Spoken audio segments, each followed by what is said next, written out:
welcome everyone to Shooting the Ish. How's it going, guys? Good. How are you? Good, man. Well, I'm still alive. I almost had a near-death experience yesterday. How so? Really? Have you guys heard anything about what's going on in Venice Beach?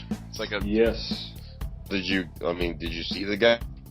I actually, had my plans worked, I would have been there right on the boardwalk as he was driving through the people. That's crazy. So it's kind of like a hand of fate that I woke up early. I fell asleep late, and then I was going to wake up at my regular time, and I was going to actually run down to the beach.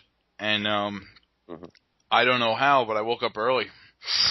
And I ran down there, and I was in the water for a little, and I came back, and I even left the water early. So there was a lot of variables in place where if I had stuck to my original plan, I would have been pretty much on the boardwalk when that guy was barreling through.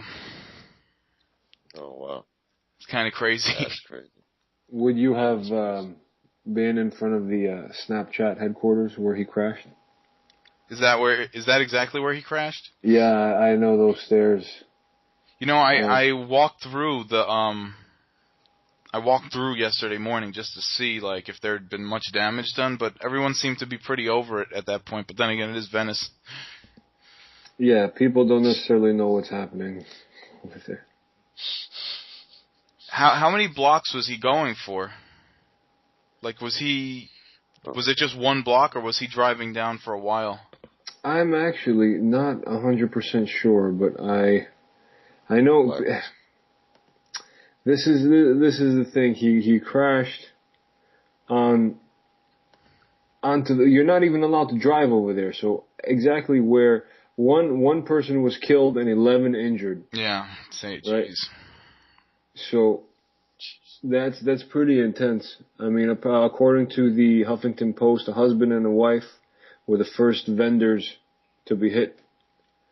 They almost died.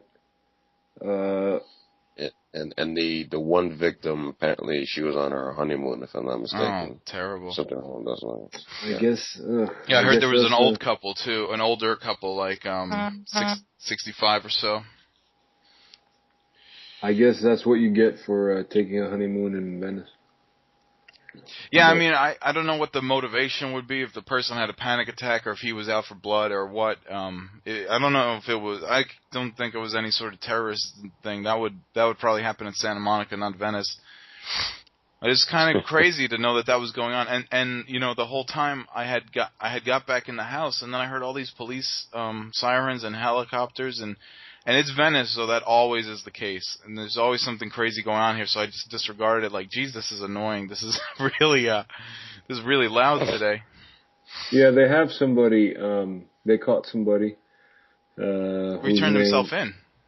Did he? That's the last I heard, but what's that? Oh, well, he's in custody right now, and I mean, what cracked me up, and I know this is terrible, but what cracked me up was the line saying that he was out for blood, or like he was like motivated by evil intentions. I'm like, really? They did. They interviewed a guy. Was George Bush delivering that speech?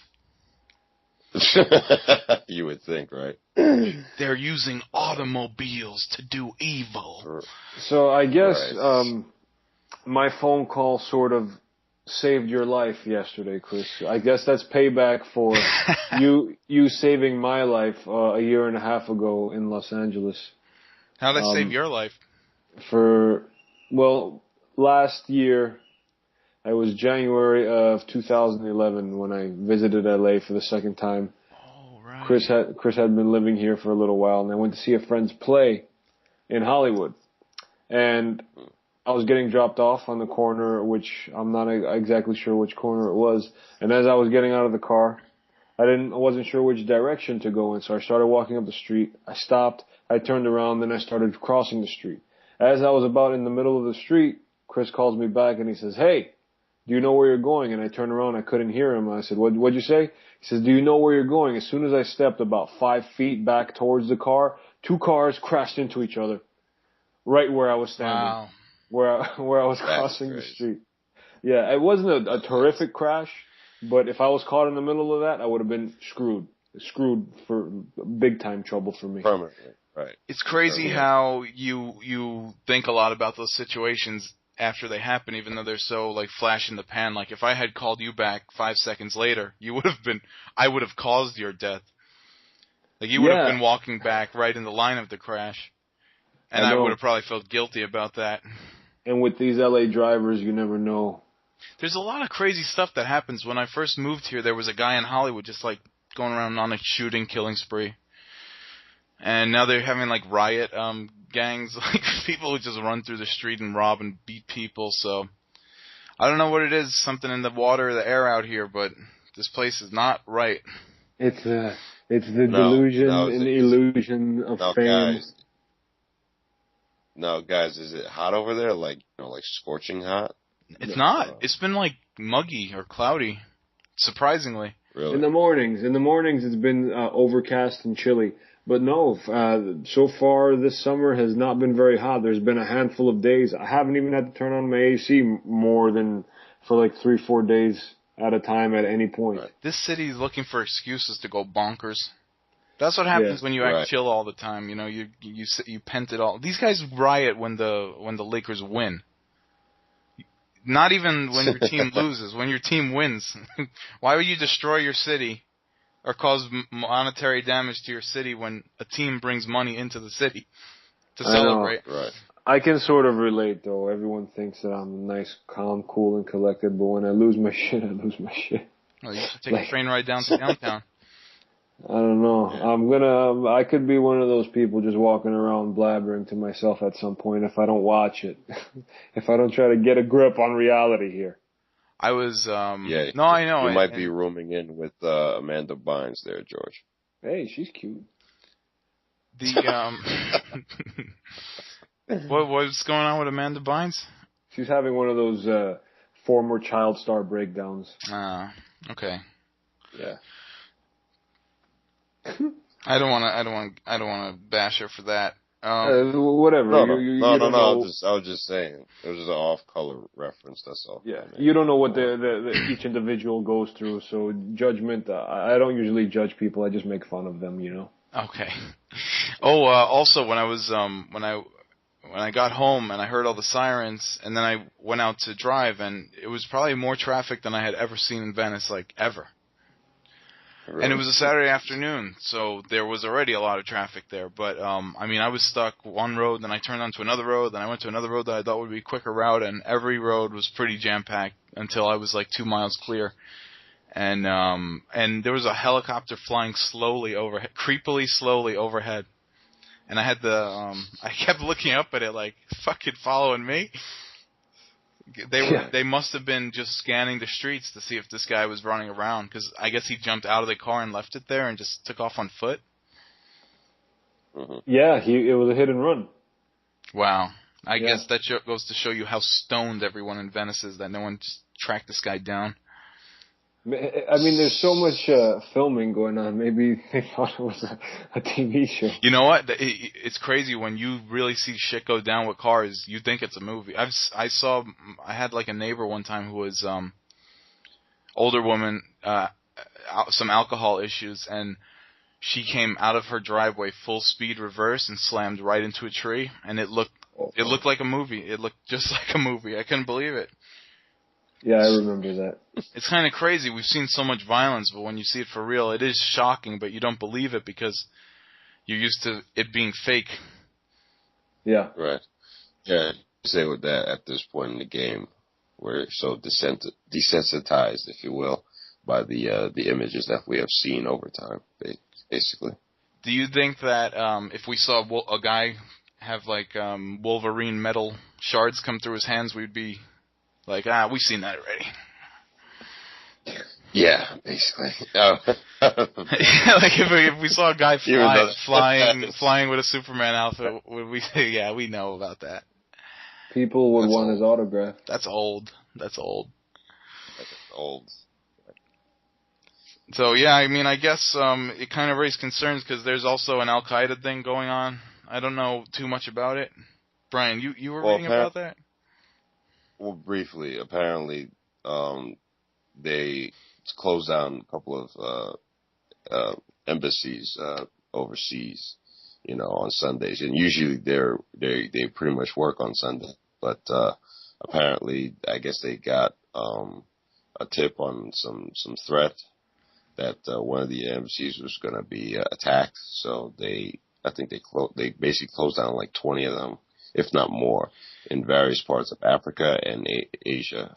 Basically, yeah, they've closed posts in Abu Dhabi, Amman, Cairo, Durham, Jeddah, Doha, Dubai, Kuwait. Oh my God, I think they closed all of them. Hey, speak English, buddy. No, Algiers, Kabul. Yeah, this is they're closing all. In my opinion, I think all these lazy diplomats just wanted a vacation. So someone pranked in a call. Someone pranked, yes, right.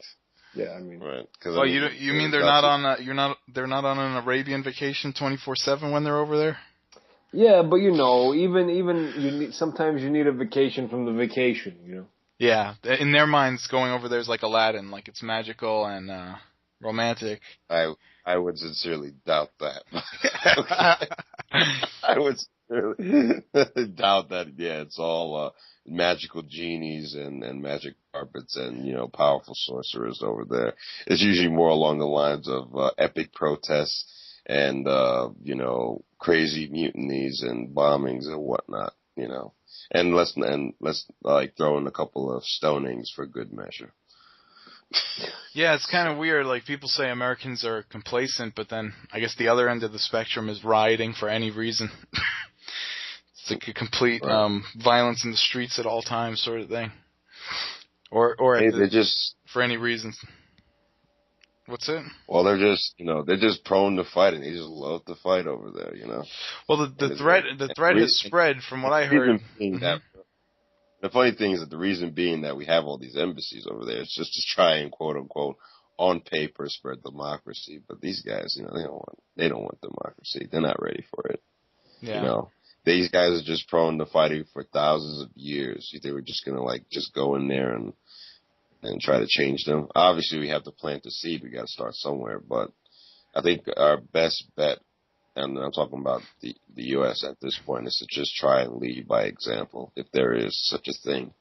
But it's just that there's just too many self-interests, if you will, in whatever the hell, the Middle East and other parts of the world have to offer. So that's not going to ever happen in terms of them leading by example to inspire the world, if you will. If we could load up our grenade launchers with baseballs, that might Americanize them. But apparently, I guess the analysts are all freaked out because... What's it? And send them DVDs and basketballs and maybe hockey sticks, try to include the Canadians for good measure. Yeah, here's a hot dog. That'll cure your ills. Yeah. I guess the analysts are freaked out because Al-Qaeda used to be centralized, but since U.S. ran into Afghanistan and those areas in the Middle East, that they have kind of spread out across the Muslim world, and now they're saying the threat is as far-reaching as South Asia all the way to West Africa. Oh, that's just good news. Yeah, so I guess the battlefield is broader, but that's a lot more to worry about, Mm-hmm. Right. And it's hard to believe, was it last year that there was one embassy that was attacked, if I'm not mistaken? Oh, yeah. Well, Benghazi, right? Yes. That was a mess. And there was one member of the U.S. Embassy that was killed, a high-ranking official. So that was, I guess that's how Hillary Clinton got fired. From Secretary of State before that. Did she get fired or did she step down? I don't know. I mean, she left that post because of Benghazi. Oh, okay. Yeah, that big, nothing, there was still no responsibility taken or explanation for that whole mess. But that's yeah, we're looking into it. Please go away. Oh, we're looking into it. Oh, look, Ariel Castro is making a statement about that torture house. Oh, yeah, oh, that's great. I gotta hear this. Oh yeah, so Ariel Castro got sentenced to. This guy is so sleazy. He's He sick. looks sleazy. He's very sicko.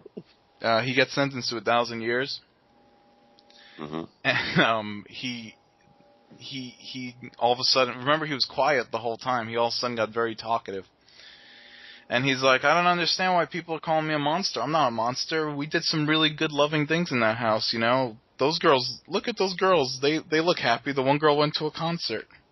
You think that if they were a torture victim, they would be going to concerts? He goes, this is just crazy. Everything was fine in that house. Right. So it's clear Did he mention that the sex was consensual by any chance? Yes. In his speech? He said, I don't know why they're saying rape. All of this sex was consensual. So, I don't know if this guy is just delusional or manipulating to the very end to try to work the media, but man, what a... Yeah, right. Because it's true though. You expect him to be like a mega asshole, but he's being soft spoken and saying how he was doing all of this out of love. Well, yeah, if he wouldn't have been able to keep these girls captive for as long as he did if he was a mega asshole. He has to be soft spoken and manipulative. I just, that's crazy. They never left the house or they never left the property in 10 years. Yeah, I know. What's going on? What's going on here? But it's good to see the girls starting to get out and about, I guess. But I think it is amusing though how, like, you know, when the brothers got caught and you saw those mugshots, I'm like, geez, you look at these bunch of inbreds, Jesus, they just look so disgusting. They look like they just came out of the film Deliverance. I swear to God. Jesus. They yeah, it's and that must have been really hard for the two brothers because they were found completely innocent or no reason to warrant suspicion. Right, they're just guilty of suspicion at that point. Well, it's gotta be hard for the family. His kids, Castro's son and daughter, went on like Good Morning America and all those shows and said, "We don't want anything to do with this guy. This guy's terrible." No, that's a ridiculous thing. But and on a lighter note, the royal family named their child, and me having the same name is a very big happy moment for me, I want to say. It is? I guess, I don't know. You know what? I mean, I'm Greek, right? So I grew up with a Greek-American background. Everybody and their mother was named George. Yes. So I come out here to LA. I don't think I've met another George since I've been here. Really? Do you need a moment, George? Yeah. As I digress, I don't think I've met another George. So when I hear this, it's interesting to me because George is a very common name to me, but I guess it's not to a lot of people across America. So I have something here that we should listen to. What's it? This is like George is playing well in the UK, where that name is popular with many parents. But on this side of the pond, no, not in a million years. One expectant mom after another at New York's prenatal yoga center told us George would never make their list of baby. See, that's unfair. All these hipster moms are saying George is a bad name. I don't understand why they're saying George. It's a classic name. It means it's a good masculine name. I don't get it. Yeah. That's what I'm saying. Like, look, listen to what these yoga chicks have to say. Names chosen with elaborate care. I think it's important because this is something that you carry your whole life, that, reflects on your personality. I think she went into the wrong room and they started interviewing that lady. I don't even know if she's from America, but it's interesting. I know there was a lot of deliberation of whether and what they were going to choose the name. That's the only reason it stuck out to me, because the kid was born and he didn't have a name for a few days, from what I understand, right? I don't have any care. It took a while. They didn't name the child right on the spot. Yeah, that's messed up, man. You can't bring something into this world and not give it an identity. You can't have it floating in limbo. That happens more often than you think. I know. I don't agree with that. I don't Well, agree with also that at all. sometimes, let's say for instance, you were overseas or you were in the army, and then your wife had a kid. They would wait for you to come back or to get in touch to see, what do you want to name this kid? Well, Not Chris, everyone has good planning skills. That's true, but as far as if you're overseas and being in touch, I think the days of the Pony Express are over. You could be on a covert mission.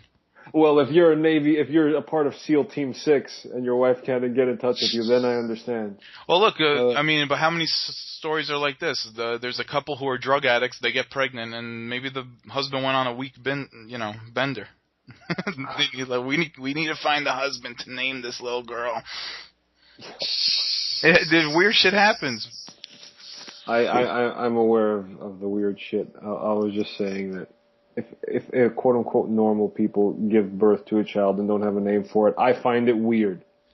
You know what it is with that George thing? It is a classic name, but no one wants to be classic. I mean, everyone wants to have like a little different flair. No one's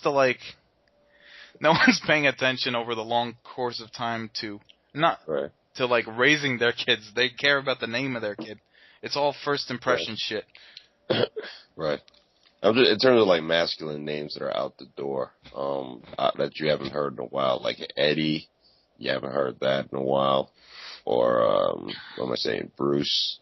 Bruce is a strong name. Bruce. You don't hear a lot of. I'm just saying you don't hear a lot of parents naming their sons Bruce. It's always like something. It's always something like some name that's almost moderate that it could go either way. Now people name their kids after cities and things and fruit. where the baby was conceived or some sense or wherever. Saskatchewan. Yeah, like a bathroom sink. You better finish doing your homework, Saskatchewan. Like the back seat of my 2002. No, never mind. But I know. You're gonna see a lot of boys with that boy named Sue complex, running around. Just to be completely messed up. At least I can see that. Everyone wants to make a first impression or a big impression with the name of their kid, but sometimes it's just. And we're not even gonna get into celebrity names. I'm just saying we're not gonna get into celebrity names. I think that whole trendy naming stuff is a West Coast thing, but because all the filming happens out here, it's kind of Californication spreading outward. Right. That's true. Now, by the way, getting back to Clinton, isn't it funny that Mr. Anthony Weiner tried to compare his relationship with his wife to the Clintons? Well, yeah, they're very similar. You want to get into the specifics? No, but I think it's hilarious that, if I was Bill, I'd be like, motherfucker, I didn't have to show my junk in order to get some, alright? You dumb bastard. Well, there was no Twitter back then. Yeah, maybe he was keeping a picture in his wallet. Need it. Bill didn't need it, alright? I'm just saying, how are you going to compare, if I was Bill, I'm like, how are you going to compare me to you, I was like, I see what you're saying. Anthony Weiner is like a beggar in that sense, where Clinton was just like, yeah, I'm the president, come on. Right. That's what it was. Jesus. Right. You best believe. Weiner makes Clinton look like Jack Kennedy. Who's sending dick pictures? Who's sending these dick pictures at this point? There's so much we learned about how not to send it. True, a friend of ours. Last time I checked. But this guy's a politician. He should know better, right? He's running for governor. You would think. Also, remember New York's history of governors. We had a blind governor. Well, that's right. A blind governor who was somehow also cheating on his wife and admitted doing cocaine. That was default. The blind governor was by default. He wasn't voted in. Oh, because the other governor got caught with the hooker. Yeah, he went. Right. Elliot Spitzer was so gung-ho against prostitution and wanted to remove it from the face of the earth, and then he was caught banging a prostitute several times and spent several of the state's money doing so. Wow. A lot of the state's money, rather. Thumbs up from Arnold. Do it.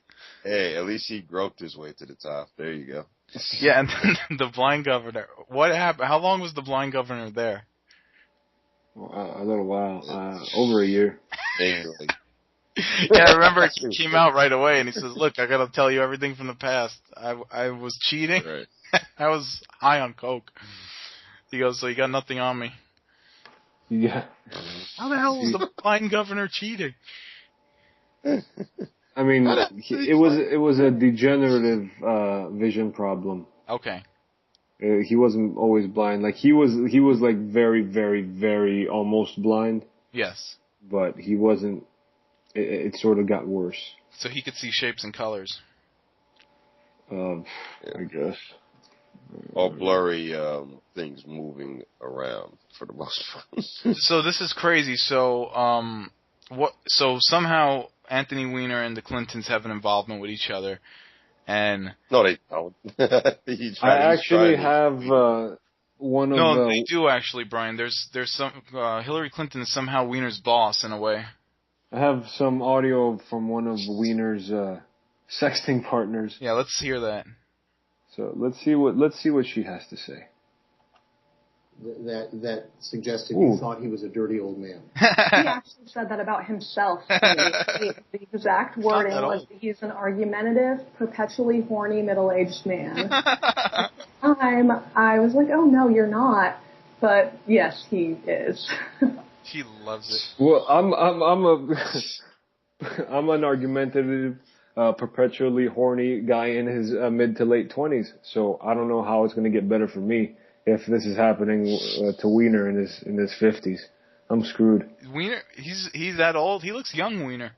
Well, good, you know. I mean, to be a politician, yeah, in an aggregate sense, yes. You have to be a lawyer, right? And then move up the ranks. So he can't be less than 50. He keeps his heart in good shape. Well, he works out. Did you not see those tweets? Jesus. You know, I think I did. Out. It's kind of crazy. It is kind of crazy to think about. These guys usually handle things on the sly, but this is just out there blatant. Think about it. When you involve too many people, you can't keep these things quiet.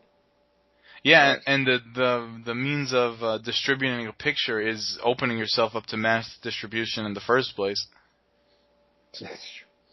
Why would you tweet a picture? So is it that he screwed up again, or is that something else from the past came out? No, it's just that got him in trouble originally with the tweeting, and now apparently all these girls that he used to sext with are coming out and getting him in more trouble, and it's just a big mess. Well, it's basically all right. He got caught before, and right after he got caught, he was doing it again. Then this is like a couple, there was a span, between that and him trying to run for mayor of New York. Okay. So basically, that's what happened. These women that he was tweeting, came out and said that this guy was still doing it, for the most part. And then I saw that his wife was going to take a leave of absence with Hillary Clinton. Not a joke.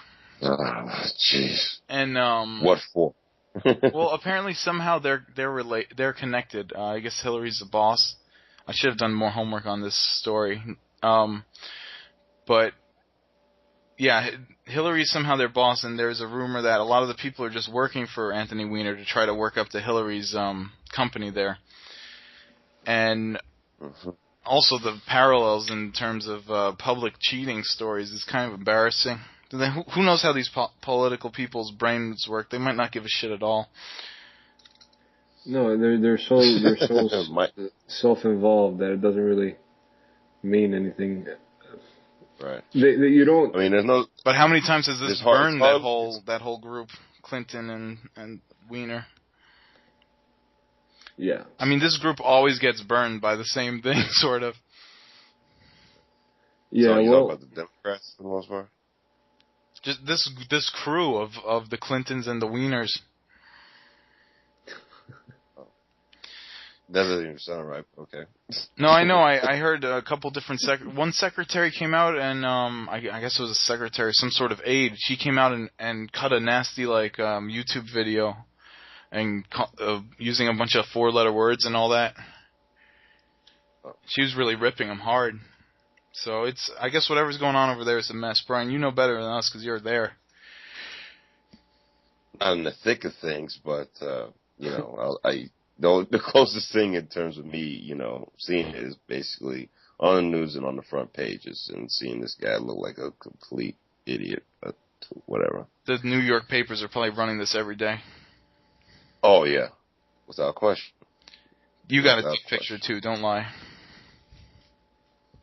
Oh, of him, his dick, or yeah, you got the picture, didn't you? Both of you send each other. Dude, I'm not on his radar. Well, why the hell would he send me one? All right.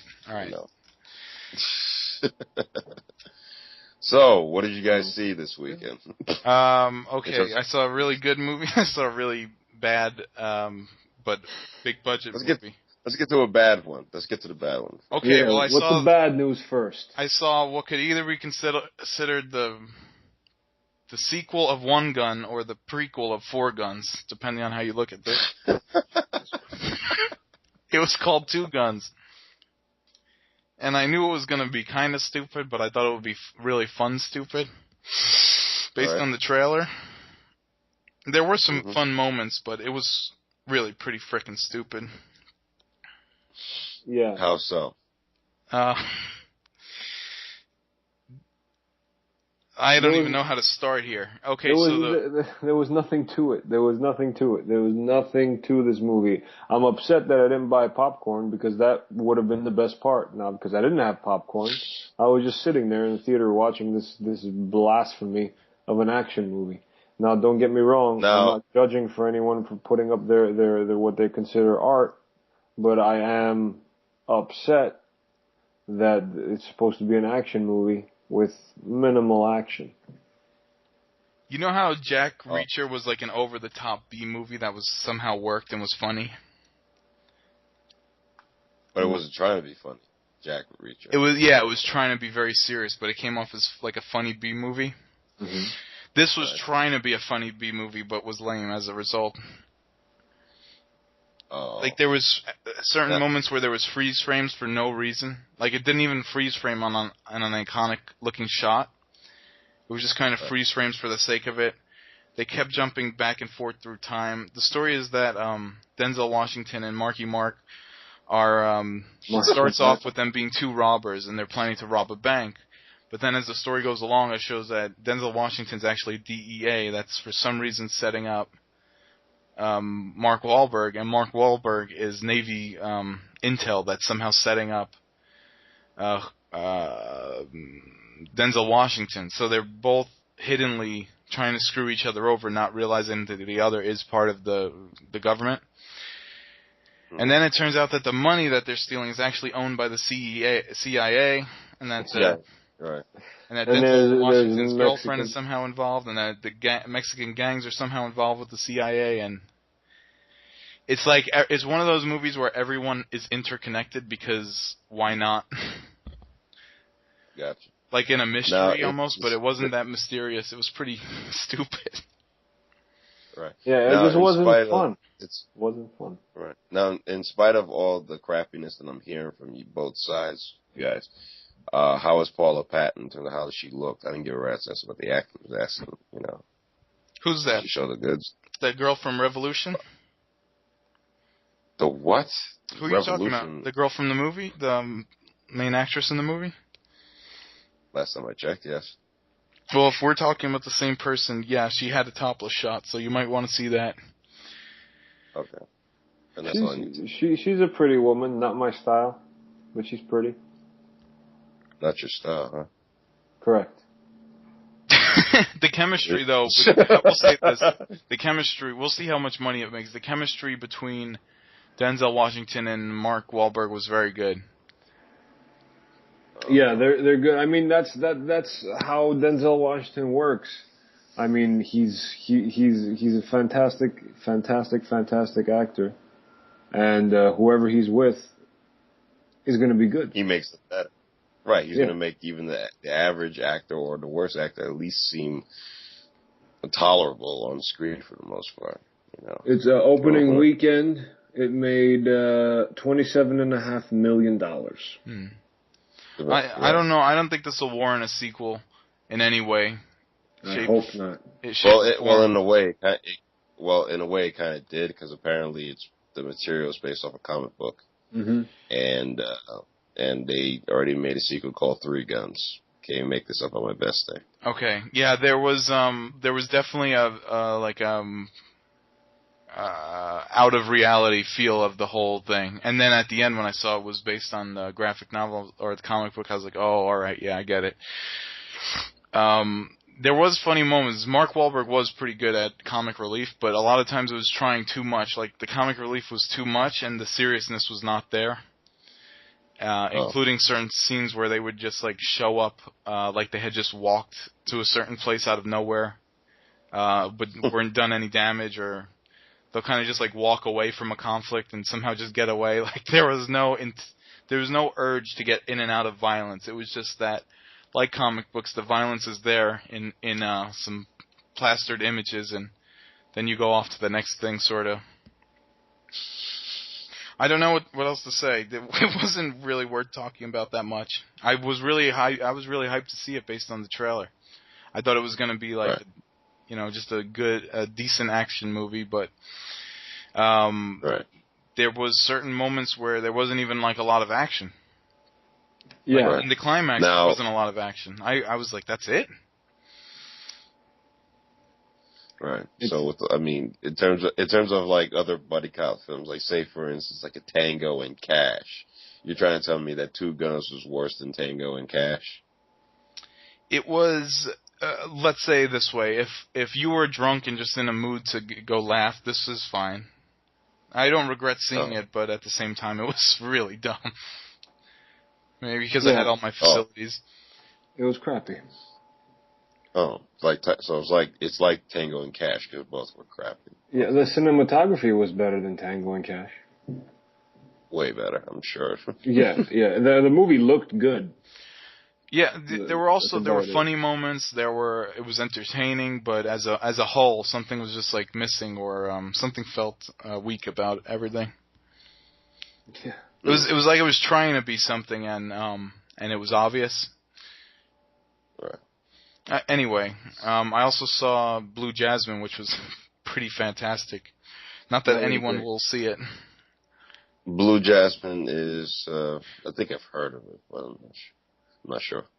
Blue Jasmine is a Woody Allen movie, starring Kate Blanchett as a lady who had it all. Basically, it's like a fictional version of Bernie Madoff's life, and it's starring the character who would be Bernie Madoff's wife, and what happens after the finances fall through. And what happens after the government comes and garnishes all your wages and takes all your stuff away and repossesses everything. And so she's a lady who was used to turning a blind eye while her rich husband schemed money. Other people's money, and now the shish hit the fan. Yeah, but you know what? Basically, the story goes like this. Spoiler alert. It takes place with Kate Blanchett, who was married to Alec Baldwin. And Alec Baldwin was the Bernie Madoff type of guy. So the movie starts off with Kate Blanchett moving in with her sister in San Francisco. Now, she's obviously had a mental breakdown from all of this.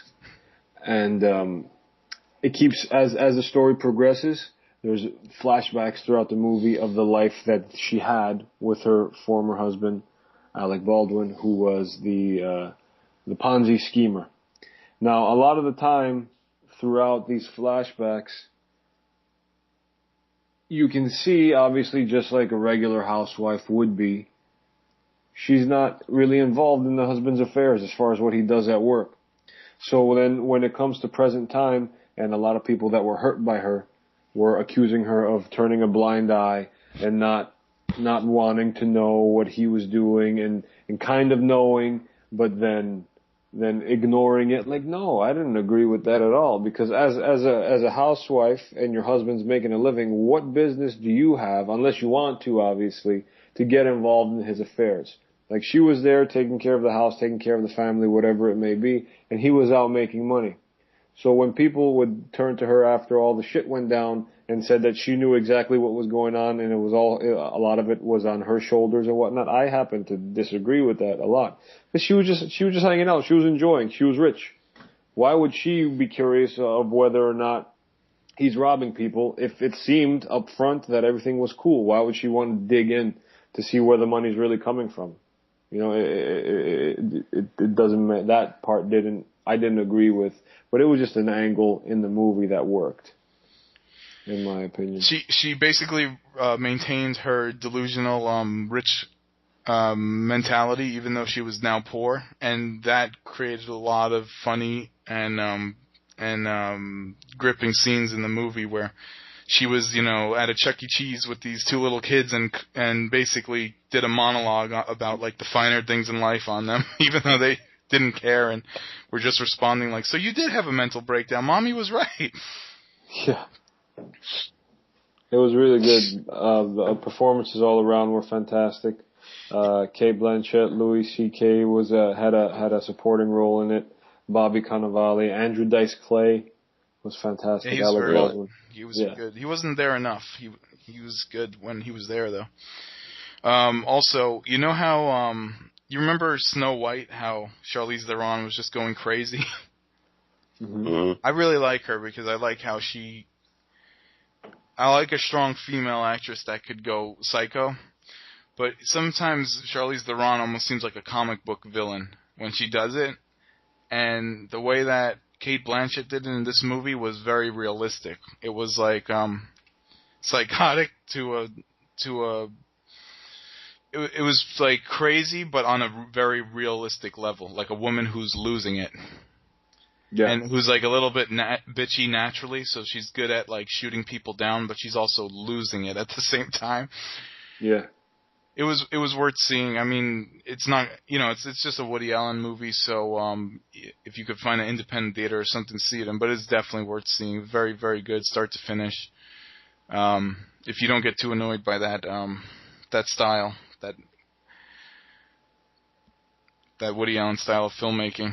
Yeah, it was good. It was like watching a very good play. Really? Yeah. You don't seem too Nice. excited, Brian. Oh, no, it's not that. I might have to check it out eventually. Yeah. You should. It's a good movie. He only makes one movie a year, Woody Allen. Really? I kind of like. Does. I kind of like how he does that. He does one movie a year. It's well made, and then he's on to the next thing. And then next year he'll make another one. Right. And the best part about it is that, you know, he doesn't really have to answer to the studios for the most part. You know. Yeah. You know, he just does his own thing. And everyone trusts, I guess, his direction. Yeah. Like, in a sense, in a way, he's almost like the Robert Altman of our generation. In a sense, like, you know, Robert Altman, if you remember, you know, he made MASH, he made Nashville, and whatnot, but he always had a damn good reputation of, like, you know, getting these big-time actors to work with him for little to nothing. And Woody, as of now, is the same way, in the sense of being able to get these, you know, these A-listers, you know, to do these things for him. So, you know what it is? I guess as a Hollywood actor, sometimes you got to remind the public that you can actually act and are not just like, you know, a pretty face that's moving through a robot.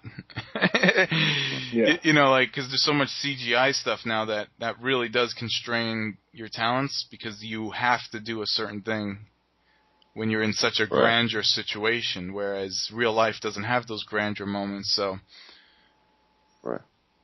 it's kind of good to remind everyone once in a while. I feel like, in a way, like, for instance, like, you know, the special effects films, particularly when the actors are involved with the green screen, you know, they're basically just dissecting, you know, the filmmakers are dissecting the performances, and they're just taking it apart and putting in what would pretty much suit the scene well, if you will. So as opposed to just letting it play out.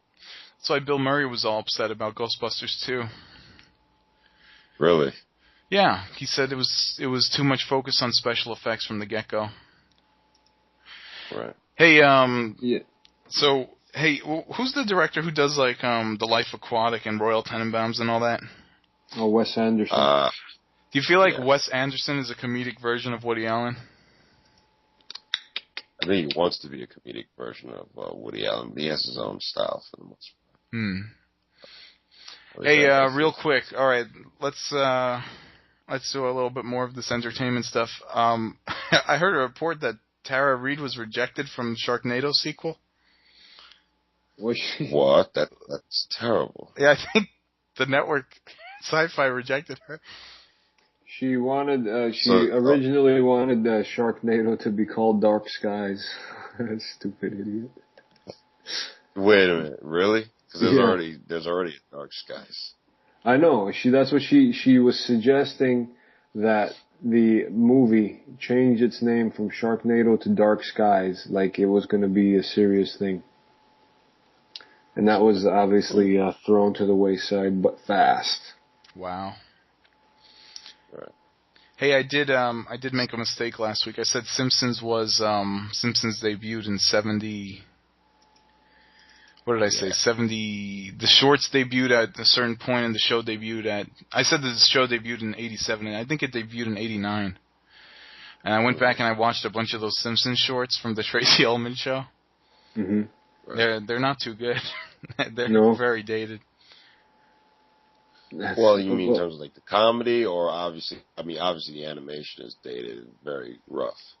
Yeah, it's dated, and because Homer spoke so slow at that time, it was kind of weird how he used to talk like, "Okay, Bart." Yeah, that was shitty. So it's really, really dated. And I guess they had limited animators and stuff like that. The characters even look different. Mm-hmm. Marge's hair is not as tall. The spikes on for Lisa and Bart are sharper. Sharp spikes. Homer kind of looks the same. They made him a little even more fat and pot-bellied in the official seasons. No. But yeah.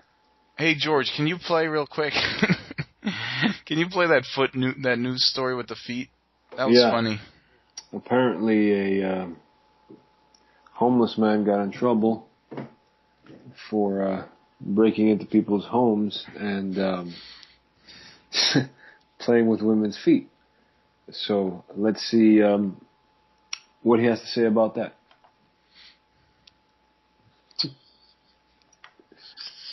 Suspect, a felony.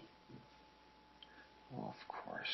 Hey Brian, did you hear that there's going to be a Batman vs Superman? Well, yes, last time I checked. And 8 years ago, I probably would have been excited. Yeah. What do you think? It's just a money-making scheme, or what? It's always a money-making scheme, but I mean, in terms of like the way it's going, DC Warner Brothers is the best way for them to go. How instead of them like just trying to. Well, I mean, here it is. They have two of the most iconic characters in the DC universe. Mm-hmm. Or what am I saying? Not even just the DC universe, but all over the world. I got the clip, guys. Batman Oh, hold on one second, George. Okay. I'm just saying, like, they're two of the most iconic characters. So you need those two to ease the audience who are not familiar with the Justice League, to just introduce the audience to the other characters that make up Justice League. So yeah, are we getting to the point where some of these comic book conventions, would they work as movies? Like, movies are very individual. But then again, Avengers was so good. DC, I guess, had to respond in some ways because of Avengers, right?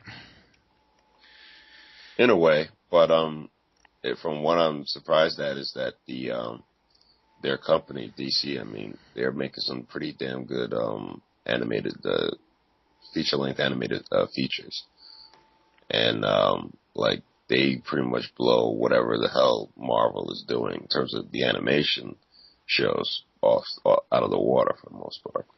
Yeah, they're actually casting. What's it? No, I'm just saying that I've had the unfortunate experience when watching Marvel Ultimate Avengers 1 and 2. Mm-hmm. I thought 1 was okay and 2 was just god awful.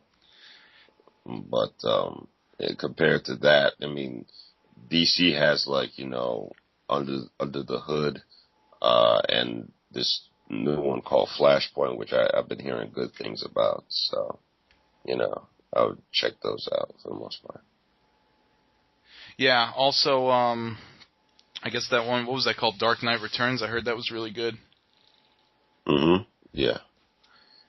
Hey, yeah, did you hear they're casting a new Batman? Already? Yes. I don't. Well, I don't think they casted him. They're still looking. And they're looking for an older guy too. They said they're looking for a guy in his mid-40s. Yeah. Good luck with that shit. Who can still kick ass? Oh yes. Well, for the Superman versus Batman thing.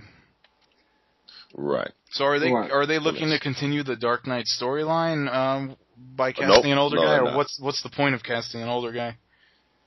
Well, the Nolan trilogy is a standalone. That's number one.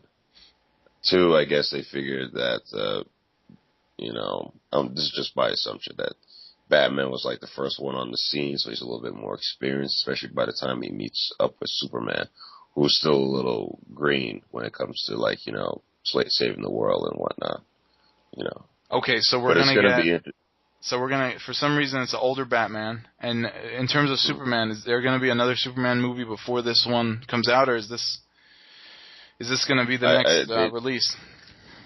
Well, I mean, with the success of the first Man of Steel, I think they're slating this one, the second one, to be like 2015, if I'm not mistaken. But this is 2015, so is this going to be Superman 2? Superman versus Batman? I don't know. I'm not sure. When did they Comic-Con say that you know that was going to come out exactly? I'm not sure. 2015. I think sometime around 2014 or 2015, something like that. Oh. Wow, that's gonna be blockbuster money. That's gonna be mega money. Yeah, Clearly. I mean, I don't like this Superman and Batman has a new face every couple of years. It's bullshit to me. So they're gonna cast new people to get this franchise, and then they're gonna cast other people to get the franchise individually. Give me a break. Mm-hmm. Yeah, I guess it worked with Spider-Man. Everyone likes the new Spider-Man. Okay. You don't like the new Spider-Man? You like the old one? No, I don't like either one. They're both silly for the most part. Well, I mean, in terms of, all right, I'll take this back. Did I like Andrew Garfield's performance as Peter Parker / Spider-Man more so than Tobey Maguire's interpretation? I'll give the new guy that. But, you know, in terms of where they're going with the story, especially with the snapshots that I'm seeing of Amazing Spider-Man 2 with Jamie Foxx as Electro, who looks like he could be the cousin of Mr. Freeze, I'm not so gung-ho about it. Mm-hmm. Hey, just saying, it just looks ridiculous. Hey, George, do you have that clip? Brian, you'll like this. I think you'll like this. I should have it, yes. Let's see if... Suspect with a felony foot fetish. Tonight, the homeless man is charged after police say he stalked women so he could suck on their toes. And he's only to CBS 13. I had a fetish, you know, and I was being overcome by that temptation. The man admits that he targeted women with attractive toes. Hello, everyone. I'm Shannon Burnett. He targeted women with attractive toes. Yeah.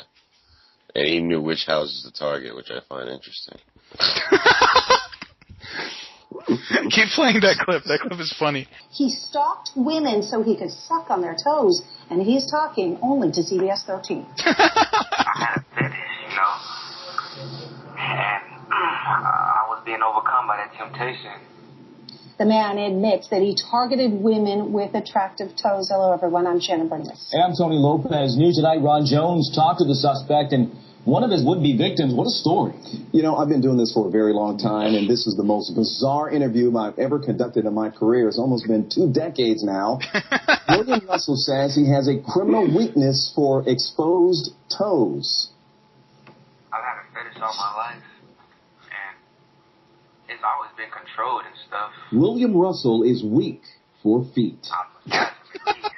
Or sucking, yeah, I was younger sucking toes. He admitted to CBS 13 that his obsession and love for female toes put him behind bars. God, he allowed me to like pretty feet, females' feet. Sacramento County investigators say last week his foot female obsession turned into a sexual assault at this complex when he forced his way into a woman's apartment. I had to get it some kind of way, even if I took it. He was overwhelmed with the sight of her Oh slightly my exposed God. feet. I threatened her, and I made her do what I wanted her to do. He made her take off her shoes. And I noticed she had pretty feet and everything. He says while his victim cried and feared for her life, he placed her foot in his mouth and began touching himself. I was really and everything, like, man, I really don't want to do this, but then at the same time, I probably can get away with it. Hoping to gratify himself, my God. Russell confessed to us that in 30 days, he attacked 3 women in 3 different locations of the county with his foot fetish. One got away. I put my hand over her mouth and everything. And then she was screaming too loud and everything, so I just left. And then he said, can I look at them? I said, okay. Sarah Remus lives in the same complex and says Russell went after her toes. Can I just touch on you quick on the bottom? I said, no, I really gotta go. Okay. And I hopped in my car and flew off. I don't know, man. I just like pretty feet. It's like, it's a gift. Is that really a gift? It really is a gift to like beautiful feet, to see the beauty in it. Well, you know, if they're beautiful feet. Yeah. Jesus. You got beautiful feet, you gotta give it to me. Wow. I like how he specifies women's feet. I'm not gay, you know, women's feet. That's what I'm into. Yeah, he likes feet, the guy. What's the matter? I mean, I guess feet are... I guess they're okay. I'm not too attracted to them. Yeah, I'm not a big... I mean, I've had a foot in my mouth. Was it your own? Several times. Yeah, figuratively speaking, I'm assuming. Yeah. Well, good to know that the news is covering that. Right. Because we can't have, there's a shortage of, like, foot fetish stories. Listen, if there was a serial foot fetishist in my neighborhood, I'd want the news to report it. Hey, ladies, stop doing your toenails. If you live in that building, no more pedicures. Make them look nasty. Why should she have to make them look nasty just for one freak that wants to suck her toes? She wants to feel good about herself. She's not going to feel good about herself. That guy pins her down and starts sucking on her toes. Well, yeah, obviously, but I mean, she wants to feel nice. And the guy has a problem, or a gift, as he puts it. Yeah, it's a gift. Hey, that's ridiculous. There's some interesting stuff that happened in science. I don't know if anyone here cares about that. No. Well, we had another black hole. We discovered another black hole. We made one. What's up? Well, kind of creepier. Shoot. Scientists have found a way to implant false memories in mice. What? Okay, and we're going to use that for, I guess, super soldiers when they, go into battle. For PTSD, maybe for PTSD and whatnot, and all that kind of stuff. Right. So wait, explain this, Chris. So scientists have found a way to make mice remember things that never happened. Well, how do they know? What? How do the mice know? No, how do the people know what the mice remember? Oh, the mice fill out a survey when they're done getting tested. Oh, okay. Oh, maybe right, that's that. Did they use a pen or a pencil? Maybe you know what I think it is? They like, maybe they show them pictures or show them certain, like, maze navigation or, I don't know how you communicate with mice. Their eyes aren't very expressive. They're pretty beady, so. Well, yeah, maybe it's like some sort of a maze thing, or they'll place the cheese in one spot, feed them the false memories, and then in the false memories the cheese was in a different spot. Yeah. And then they remembered that. Or maybe it's like one brand of cheese that they make them like Kraft cheese, better than real cheese. It's Velveeta, possibly. Shells and cheese. This is interesting. I'd like some false memories of my own. Yeah, well, what type of false memories would you like? If that's available, I don't think this program is right for the false memories that I require or need erased. You want your memory? You want to do like what was that movie with Jim Carrey? Eternal Sunshine. You want your memories erased? Some of them.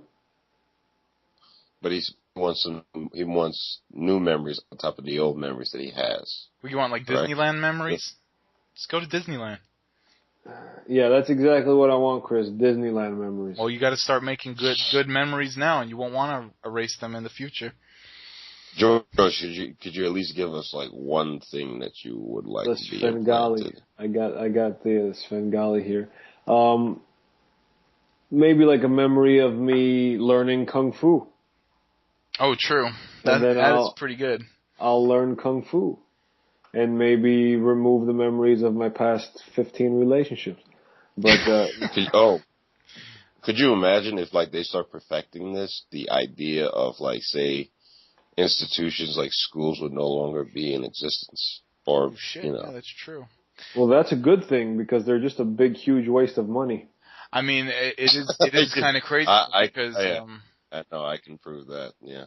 I guess the dystopian future view of this is that everyone's going to wind up in a jar like the Matrix and have fake memories running around. Hey. How do you know it's fake? How do you know we're not in the Matrix? I'm pretty sure we're not in the fucking Matrix. I'm pretty sure. Yeah, the Matrix might be a little nicer than this. As far as getting the I wonder if they can feed, but now if they feed you a memory of learning something, do you know it afterwards? I guess you do, or maybe it's foggy. Maybe it's like what? Oh yeah, I'm sure it'll be foggy to the one that's being to the patient, if you will. That's kind of sick. It's kind of like treating life as if it's a computer hardware to load programs onto and software. Right, and you're loading software into the most advanced computer we've ever known. Yeah. Basically. I'm pretty sure my MacBook Pro is a little more advanced than my brain. You're selling yourself short there, pal. No, I mean this thing costs like $2,500. I don't think I could get that much for my brain. You're gonna go out there on Sunset. You could go out to Sunset Boulevard and try to sell yourself. I was trying to be nice, but okay. I have to put on a skirt and spray some hormones all over me in order for. That's so disgusting. That's comforting to know. Just spray yourself with hormones. You won't even take the hormone pills. You'll just spray yourself with them. I mean, listen. Isn't that what Barry Bonds got caught with, like steroid? What a transvestite?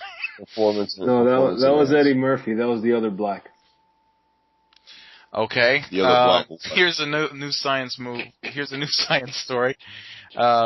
New data suggests that dolphins. This is another animal-related story. I like those animals. Dolphins use unique names for one another. Dolphins have names for one another and communicate. Really? Yes. Their names are probably like, some weird dolphin whistle, but yes. Wait a minute, that was the name? Okay. I mean, I don't know. It's not. I mean, I don't think they'll be naming each other George or anything like that. But yeah, that's a royal name. They have no concept of what's royal. George is a royal name. Well, this evidence suggests that they do have a highly complex social structure, and we just don't understand it because it's underwater. Oh. And because they don't speak English. Do you think they have a democracy, a dictatorship? I think it's kind of like hedonism. Social. Like, you do you, I'll do me, man. Oh, so it's like Los Angeles. Yes, it's like just like LA, like fun in the sun sort of lifestyle. Now, what was that name that you just gave? No deep loyalty. What? What was that name you just gave us just now? A dolphin name? Oh. Oh, shit, I think I met him. Translation, Flipper. Flipper, yes. They're all named Flipper. They say, what up, my Flipper? You know that's my Flipper, right? Yes. Flipper, please. Remember, it's Flipper, please. hey, it's not flip George. It's flip Oh, I'm right. sorry. Don't be flippist. Flipper is the meaning. Flip is terms of endearment. There you go. Flipper, what'd you say about my mama? Right. Now, which is the flipper in this conversation, anyway? Okay, so anyway. Scientists found a way to stop light for 1 full minute. To stop light? Light. It moves. Just go to the switch on the wall. Yes. Well, they actually found a way to essentially bottle the particles so that the particles are not moving. Like, they're there, but they're not rapidly moving at the speed of light. Oh, Jesus, we're going to kill ourselves. And they did it for, I believe they did it for up to a minute so far, and they're going to try to do it longer and longer. I mean, I don't know what would happen if they were able to turn it backwards. Would that be like some sort of backdoor time travel thing? I'm down to time travel. I would give it a try. I mean, if there's if there's risks of messing you up, because obviously you'd be breaking down your composition and reforming it at another point in time. It's definitely possible, but well, because time travel is is what would happen at faster than the speed of light. But what would happen? What is the consequence of light stopping? Maybe reversing the speed of light is the secret to time travel. I don't know. Yeah, this is crazy because light particles are so strong and so fast that this is a pretty big accomplishment. I have no clue how they did it. That's because you're not a scientist. My brain is like racking with ways to figure this out, but I'll never get it. I don't think you can stare at the wall for the rest of your life and not even come close to figuring out what they're doing with time. Same with me and same with Brian over there. Brian might figure it out, but thank you. I don't think you're welcome. Thank you. No, I won't. By the way, can we get to sports, or that's what the focus is? Yeah, do it. Yeah, do it. Oh, I mean, I'm all tapped out. Big news in New York sports. Are you guys talking about the same thing? I mean, I think everyone's talking about the same thing. What is it? Well, A-Rod is going to get suspended for the remainder of this season and next season. Is he sending dick pictures? No, that's Weiner. Anyway. Pretty sure he has. I'm sure he has, but, he's not running for office. So what happened? It was the steroids thing, right? Right. Well, what happened was that he got caught before, and he was using it again in one of the previous seasons. I think when he had like one of those MVP seasons. Oh my god! And him and another player, a guy named Braun, who played for Milwaukee, were caught. Braun apparently, denied that he ever used it, and there was insurmountable evidence against him, and he basically came clean and said that yes, he did do it, and he's been suspended for the remainder of this season. Wow, it's kind of crazy. Ryan Braun hasn't come clean. Ryan Braun just said, "I'll comment on it when I can." No, he admitted to using it. He's no longer. No, Ryan Braun just said, "I'll comment on it when I can." He never admitted. He's going to deny it up and down. Still, that's just what type of person he is. A-Rod had admitted to doing it. Barry Bonds never admitted to doing it, and several other players. Ryan Braun just said he's going to comment on it when he is legally allowed to do so. But I thought he came clean though. I thought he said No. Oh, okay. No, not at all.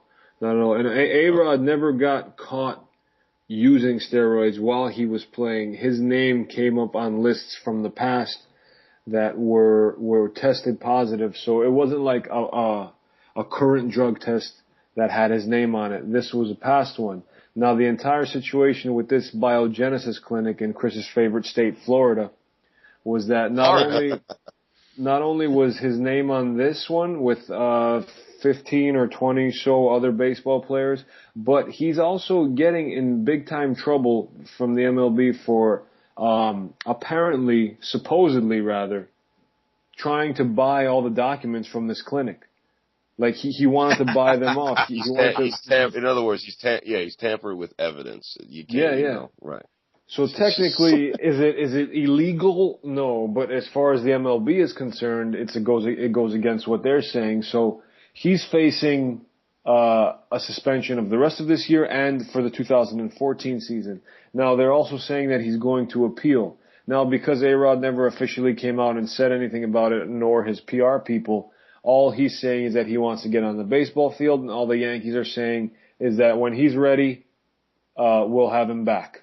That's all, from each side, that's all that's being said. Everything else is ESPN and the media. Everything else. All that's coming out of A-Rod's mouth is that he's ready to play. I mean, he's done a lot of stupid things involving doctors that never, checked him out, saying that he's ready to play. I think he's done a hell of a lot more than done stupid things with doctors. Like, he has said some dumb shit. I mean, yeah, but that's A-Rod. He's a superstar, beyond disgustingly rich, that is just so insecure that he wants to be loved and wants to be accepted by everybody. He wants to Jeter. Yeah, he basically wants the life that Jeter has. I know you can't be Jeter. You just have to be Jeter. You understand what I'm saying? Well, you just have to be yourself, and if you're trying to be something else, then you're gonna have problems no matter what level of fame. I mean, do you remember that? I think he had an interview years back. You know, like they were comparing like the greatest shortstops that were playing today. You know, his name was there: Jeter, Omar Bell, Nomar Garcia-Powell when he was healthy. And I think he even boldly said, like, listen, Jeter ain't half the player that I am. Something along those lines. Wow, get over yourself. Yeah. Yeah, well, he's probably not on juice, so that's the half right there. That's true. That is true. Right, so talk to them in 10 years when these steroid guys' knees don't work and Jeter's walking around just fine. I know, that's true. But basically, he's facing this year, a suspension for the rest of this year and next year. Apparently, he said he was going to appeal it. MLB then said, if you appeal it, we're going to attempt to ban you for life. Right. Which is what the Yankees want, because the Yankees don't want to pay that salary because he's a bust. Right. You know? Well, he's not a bust. Listen. No, they only got like 3 seasons out of him. Yeah, the contract was stupid to begin with. They gave him a 10-year, $275 million contract. That was stupid to begin with. He hasn't been a bust because without him, they don't sniff the 2009 World Series. Without him, right? They only have like 1 World Series to show for it, and they also thought that this guy was going to break the record, you know, on their watch. Yeah, because he was hitting 50 a year. That would have brought a shitload of revenue. And, you know, he ain't going to break the record now. It was a gamble, and they lost. It was a gamble, and they lost. Which strengthens my argument saying that he's a bust. The guy should be ripping the cover off the ball in Double-A, and he's batting like, 219, or at the time it was like 219. And he had like maybe a 1 home run or 2 to show for it. Yeah. You know. I want the Mets to start using steroids. Mets, please start using these steroids. No, the Mets need better scouting. And then you also need, you know, the players need to actually listen to the trainers and the medical officials, because that's their problem. Well, they've been doing better as an organization. In addition to that, they need to get back Reyes, because come on, let's be honest, he was the most exciting ball player on that team. You know, how old is he though now? Right. Reyes, he's got to be in his late. He's around the same age as David, right? So I want to say 29, 30, 20, not 30 yet. 29 maybe. That's not bad. Somewhere around there. Yeah, no, unless they just need to make a deal with Toronto. Say, listen, just give him to us, and we'll pay up his salary and all that kind of. I'm just saying, come on. He was the most. I mean, I'm just going by like, you know, like a game that I watched with him. Like I was at, you know, Shitty Field I think it was like a year or 2 before. Oh, the son of a bitch had 2 triples. Every idiot says he had 2 triples. It is Shitty Field. It's a nice ballpark. It's a shitty baseball team. Yeah, I'm being ironic. Sue me. Anyway, but I'm just saying, you know, this guy had hit like triples, and the ballpark is built for someone like him. You know, in terms of like that, right center field, or left center where he has that nice little gap that he can pretty much slap the ball toward. And, it's not a home run hitting ballpark. It's made for slap hitters for the most part. Yeah, they made it for him. They built that ballpark. Well, they changed the dimensions 2 years ago, but they built that ballpark for pitching, speed, and defense. None of which the Mets had. Right. Well, they want the teams that are coming in with those things to beat them. That's why they built that. So far, so good.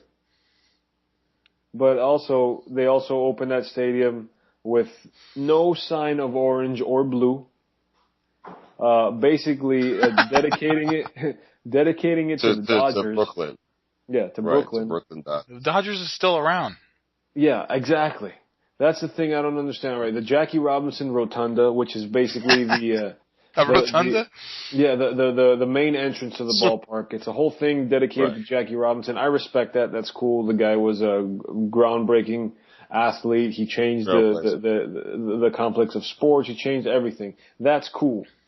But now, once you get into the stadium, I mean, you didn't even know who was playing there. We had like a picture of Tom Seaver and a picture of Mike Piazza like hidden in the corner. It's a generic New Age stadium. Yeah. Now that they changed all the colors and whatnot, it feels more like the Mets play there, even though they don't show up to home games. The Jackie Robinson, he never. So I guess they're doing it because of the National League thing. Because Jackie Robinson, that was a Dodgers player.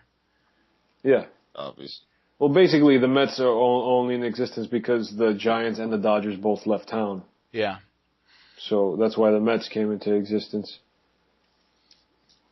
Wow. So basically, this A-Rod situation, it's such a mess. It just feels dirty all around. If the one word to explain it, it just feels dirty. From the Yankees' perspective, from A-Rod's perspective, from the media. That's all the media is talking about. And yeah, it's compelling. It's compelling because no one has faced a ban from baseball. I mean, Pete Rose, for gambling, but he wasn't a player. Okay. He was a player. He was a player manager for the Reds. Was it though? Was it when that happened? He was still a player manager, or he was just managing? He was just a player manager, but he leaned more toward the managerial. And the messed up thing about Pete Rose is that he always bet on his team to win. So, I mean, you can understand, but I think in every clubhouse it says like you can't bet on baseball or something like that. I'm not 100% sure what it says, but that's like even worse than taking steroids, is betting on the game while you're in it. Yeah. So, well, in addition to that, I'm surprised Shoeless Joe is not even inducted yet. I mean, I think this year's new inductees, I think you have a dead guy going in. I forgot who it was. And this is like the first time in like 20 years where, someone gets inducted posthumously or something like that. Well, yeah, the way they get voted in. No one alive is going into the. These writers are all shitheads. They don't want to vote anybody in ever. And it's all in addition to that, I mean, the guys who have the obvious numbers and who were great players, the Hank Aaron's, the Willie Mays, the Ted Williams, they don't even get like perfect scores. I mean, perfect scores. They're not like it's not even like a landslide victory for them. It's always like they barely, get just enough just to get in. Like, I know, it boggles my mind. For instance, like a Cal Ripken got like the highest, and I'm like, really? Cal Ripken? Like, okay, you broke the record for consecutive games played, but I mean, you were okay as a shortstop. You had a couple of good years, but all right, so you had like 400 home runs and 1,000 RBIs, but your batting average was like 2 and change. It's like whatever. Yeah. I just don't understand. I just don't understand their mindset. No, it's crazy. Yeah, it was just actually last week, right? that the inductions happened. Yes, they did. For the I Hall forgot. of Fame. I don't know. I'm not sure who went in, but it was someone who was already dead. So. Yeah, let's see. I got it over here. But you know what? Someone like Mike Piazza, who's in my opinion a first ballot Hall of Famer, didn't get in last year, which boggles my mind. Right, because he didn't. The best hitting He was catcher. never implicated. Right, he was never implicated in using steroids. Right, and on top of that, he has that title, that no one can take away from him for now. Yeah. So next year's eligible players are. This is just a quick list. Moises Alou. Us Met fans must remember Armando Benitez. Wait a minute. He's eligible. Flag on the play. He's eligible for the Hall of Fame? Basically, being eligible is being out of the game. Yeah, I know, but I'm just saying, that guy, you want to talk about agita, watching, someone agita. Yes. I mean, that guy's blown more games than saved, Yeah. I mean, come on. The big names that I see that should get in here, let's see, Tom Glavine, possibly Luis Gonzalez, I don't know. Let's see, Paulo Duca's eligible. Greg Maddux for sure. Mike Messina should get in. Kenny Rogers. Rogers. No. It's the same Kenny Rogers. Yeah. No. Chris's boy. Chris, your boy, Frank Thomas is eligible. Oh, that's my number one guy. Really? Frank Thomas? It's, when we were like 14, Frank Thomas Big Hurt Baseball came out. I think I wanted to play it once, and ever since then, George has said, that's my boy. I have no clue who Frank Thomas is. Frank Thomas, he used to be a first baseman for the Chicago White Sox. Then he moved to DH. But you want to talk about a big-time power hitter and a guy that's like built like a NFL linebacker, or like a lineman. Look no further than the Big Hurt.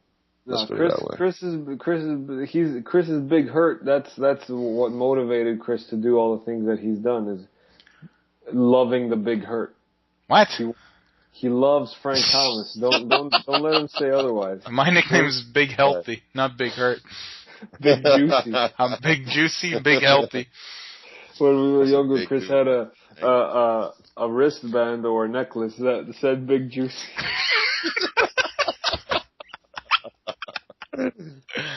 Yeah, I got it from that Big Juicy quarter water from the candy store. Hey, so that's what's going on with Aroyd Rodriguez. Speaking of New York stuff, from what I've heard, that New York has had like a rash of gun violence recently. Really? Is that true, Brian? Have you been out and about causing gun violence? No, kid. No, I haven't. And I'm not aware.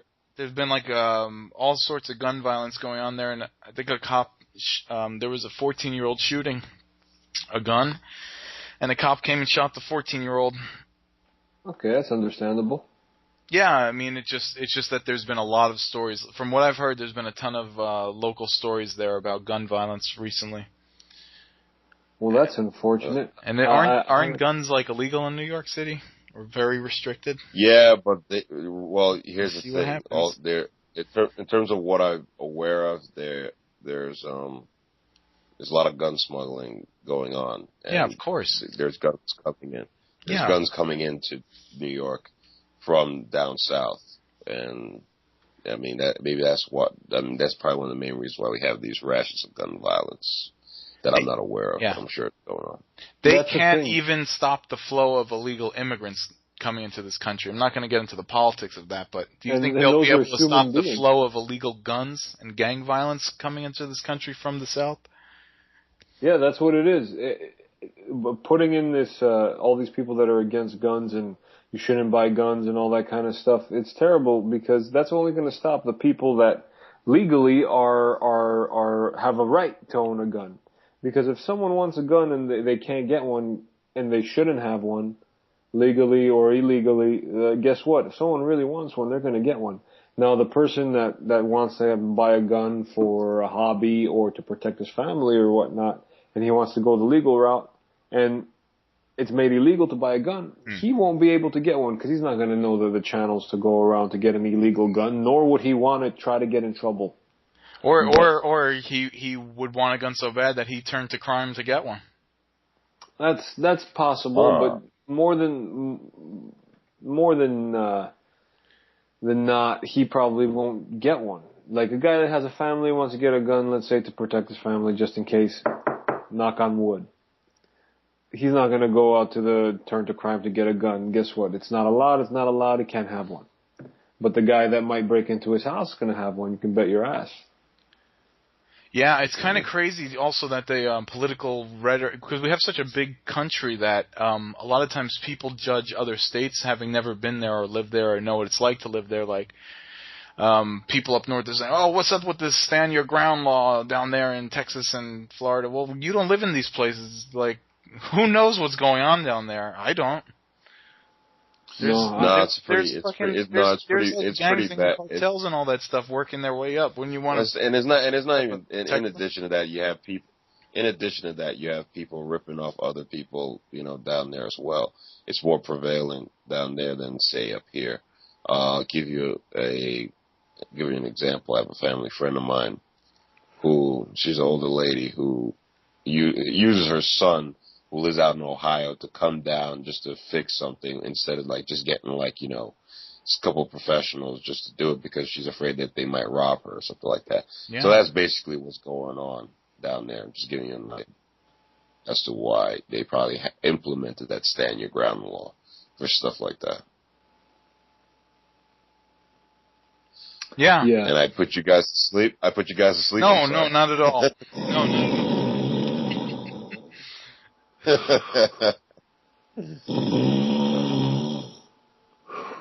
But yeah, I mean, look, it's so weird that people from very safe cities that have a lot of police precincts are judging a place like Louisiana where you live on a swamp, and guess what? You could call a cop, but they're not going to show up by an hour by frickin' water boat like Waterboy's mom had in that movie.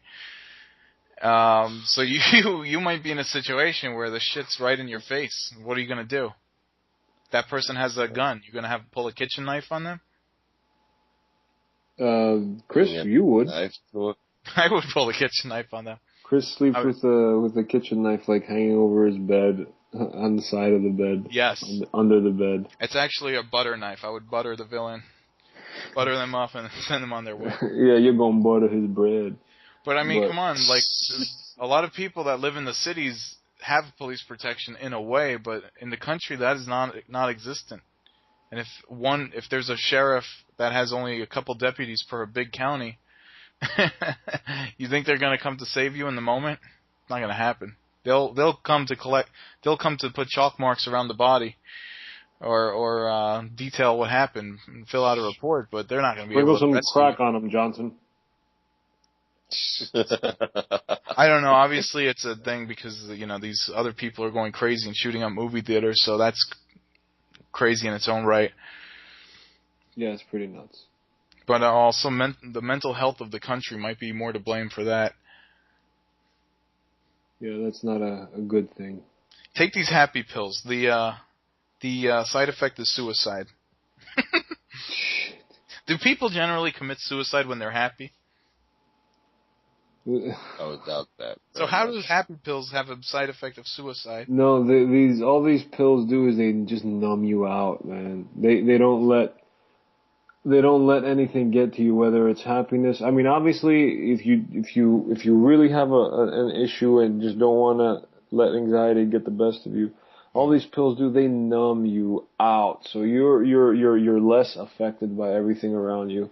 So obviously, in order to numb you out, to lower the anxiety and lower the depression and all that kind of stuff, it's going to have some sort of side effect, like crazy thoughts. I don't even want to imagine having to deal with suicidal thoughts, taking a pill that's going to help me, having to deal with suicidal thoughts and even more and possible more depression and all that kind of stuff. It's crazy. It's insane.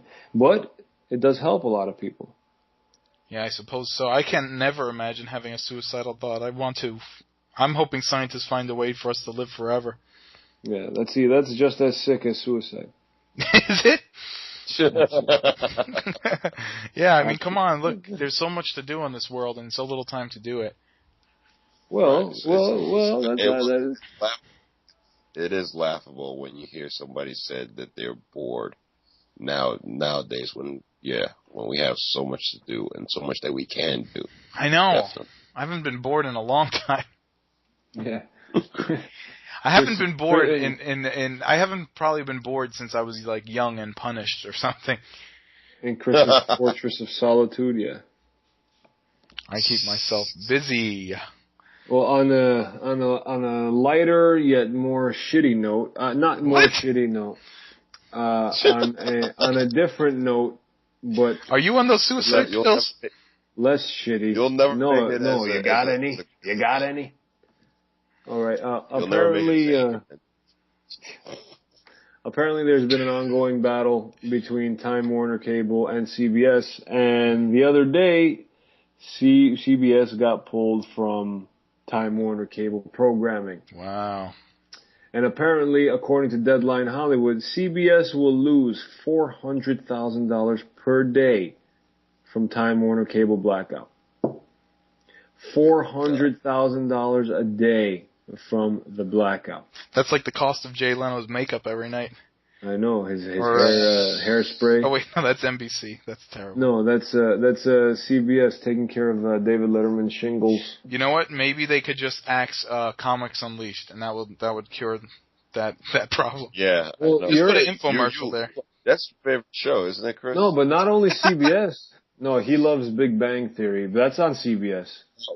Oh no. Well, that, but I'm just saying, whenever we talk, he's always bringing that up. Like he would always bring up, from time to time about Comics Unleashed and how awesomely bad it is. Comics Unleashed is one of the worst shows on television. That's a bold statement because there's a lot of bad TV. It's the worst show that's watched because people who just leave on Craig Ferguson naturally afterwards, Comics Unleashed would come on. Yeah, when they fall asleep. You're right. That show is clearly for the insomniacs in all of us. But not only is CBS cut out, so is Showtime. Showtime and a few other affiliates. I think TMC, possibly it might be a CBS affiliate. I'm not 100% sure. But it's Showtime and CBS. So people like me who watch Dexter and now that new... Wait a second, but don't you pay the cable provider for premium Showtime? Yeah. And they're cutting it out even if you pay for a subscription fee? Well, obviously, they're not going to charge you for however long. If it's only for a few days, you're still going to get charged, obviously. But yeah, Showtime is a pay channel. Right. CBS, you pay for all these channels. Yes. It's just that the HBOs and the Showtimes and the Stars of the world charge more. And there's no commercials. I mean, they have their own commercials, but there's no commercials from outside sources. You're watching HBO, the best network on earth. HBO is pretty good. That is kind of crazy. Well, I guess because of all the affiliates, but in terms of just CBS, that's a network station. They don't need to be running through cable. But it's not like someone's going to switch to their antenna or dig up an antenna just to view CBS. Yeah, it's messed up. Now, it's the Showtime that if you're subscribed to and you want to watch. Because, like, right now I'm recording the two Showtime shows. Ray Donovan and Dexter. Ray Donovan. Yeah, it's good. Have you caught up to it? Nah, I can't watch TV. No. I watch movies. I watched one episode of Ray Donovan, and it's actually pretty good. Yeah, it's very good. I love it. My way to follow it. Yeah. Yeah, and Breaking Bad is starting soon. What's that? Right. What's his name cracks me up. John Voight's character. John Voight just because he's such an asshole. he's playing such an awesome old dirty man. Maybe Anthony Weiner was inspired by him. I know he's playing like an old like perverted dirty man that was like a gangster and still is a gangster. Yes. But he's so good at it that you still feel for him. Because basically the storyline goes that he spent the last 20 years in jail and he just got out for a crime that he didn't commit. Now, even though he's done all these despicable things and wasn't a good father and all that stuff, you still, can relate and feel for him because he didn't do that crime, apparently, as the storyline is going. he didn't commit whatever crime was committed that got him sent away. So now just like he's doing all these gross things and pissing people off and doing all that stuff, but at the same time, like for example, in the first episode, he gets out of jail. He something happens, which I'm not going to tell you because it's a spoiler. But he gets on the plane and he's headed to L.A. He gets out of Boston jail. So he's sitting on the plane reading a book called How to Disappear in America. And then he looks over to I think Chris has read it a few times. He looks over to his right and this very attractive woman is breastfeeding a baby. And then she looks up and sees John Voight and John Voight winks at her. That's pretty funny. That's pretty Well, funny. she's breastfeeding now. Yes, she was ridiculously hot, this woman. But she's also breastfeeding a kid.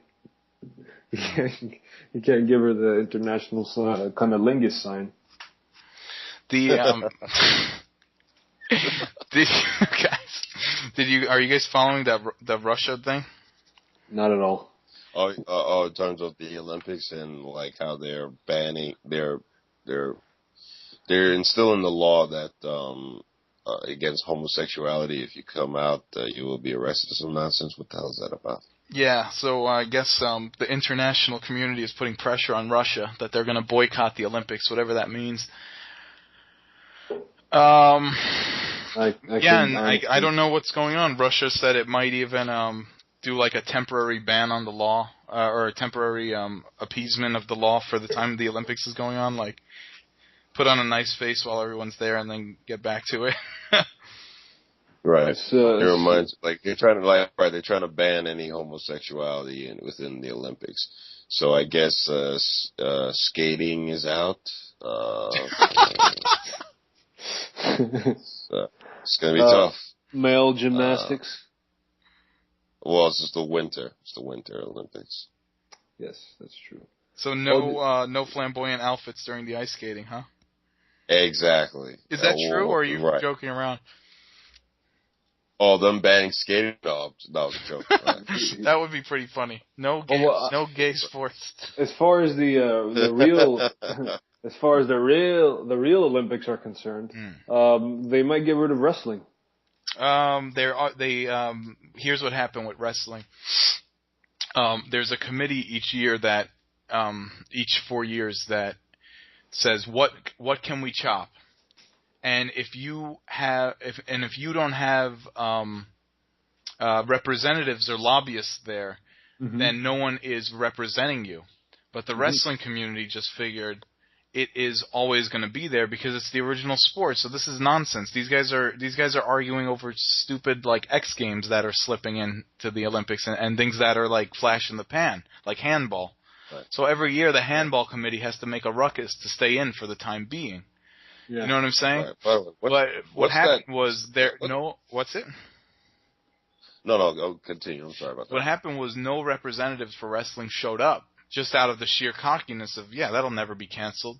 So all of a sudden, wrestling made it to the ballot of things that should be canceled. I don't know if because it wasn't profitable or what, but since no one was there to say no, they said going once, going twice. Okay, it's off for 2016. We'll meet again in 4 years in 2016 to see if it should get back on. So because they had no one there to say don't axe it, and somehow it made it to the list of things that were on the chopping block, it just got axed out of like a miscommunication. Because the people in wrestling thought this will never happen. This is a popular sport. I mean, in terms of a sport that anyone can play or do, it's all around the world. Especially in those central regions of the world, like the Mediterranean, Middle East, and Asia, and Eastern Europe. So this is a sport that a lot of people around the world do as high schoolers, and it just got chopped. I don't know if it was a money thing or what, but now everyone's causing a fuss about it being chopped. But it's too late until the next voting, which would be for the 2020 Olympics. That's the story as I understand it. So they got cocky, and now they know they have to have some sort of lobbyist agency every 4 years just to say that their sport should be in the Olympics. Yeah. That's kind of crazy, thinking that handball's in the Olympics, but not, like Roman wrestling. Yeah, it's crazy. It's insane. Now, It's what insane. the hell is that? What is that one sport, that winter sport, where they're cleaning the damn ice?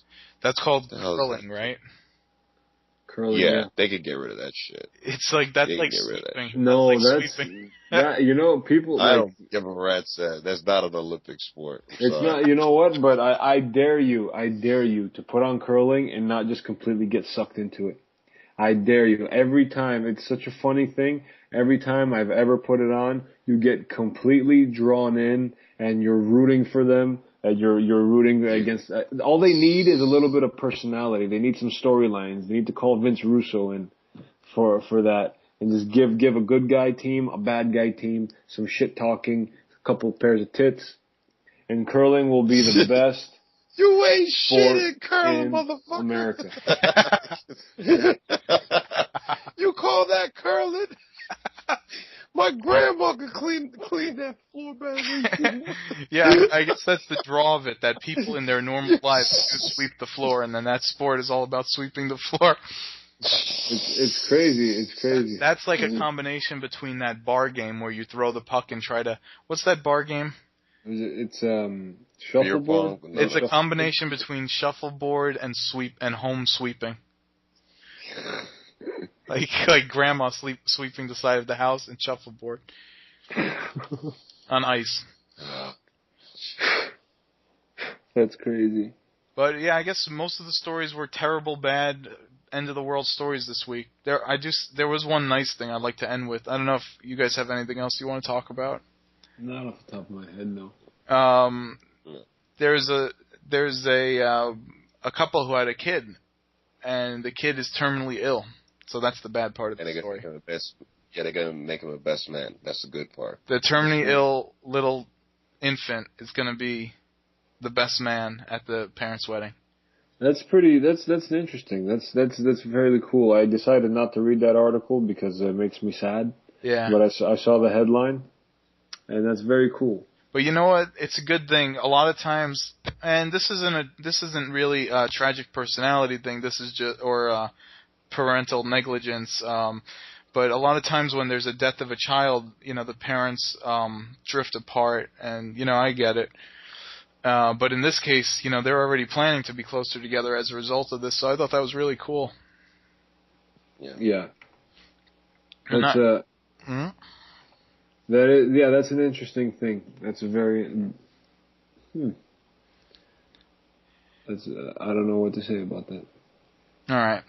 All right. Well, I guess that's it. Well, we're speechless. Yeah. Anything else going on? No. Next week, I think Elysium comes out next week. Yes, it does. On Friday. I'm gonna go see that. Yeah, so am I. Brian, did you see Active Killing?